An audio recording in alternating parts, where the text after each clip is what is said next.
All right, boys and girls, welcome to the first FPV park in Alabama. We've been out here one day of work, and look what we've already built.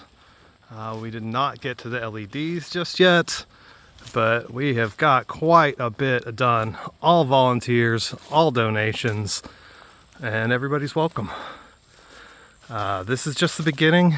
We are looking for more materials to build with. We're looking for climbing stuff. If you've got a bucket truck, it'd be super helpful.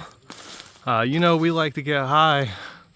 We're only able to get about that high, but we could go way up. We just need some ways to get up higher. So come on out to Chelsea and help us build something new.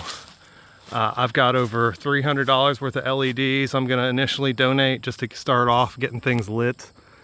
And yeah, I am about to rip on the first packs here. So wish me luck. I did a warm-up pack out here already, to be honest, and that little thing right there, right there, is pretty fun. A little Maddie Central. But yeah. We need plywood, we need 2x4s, we need all sorts. We got tons of screws. We need lags, big ass lags. Bring it.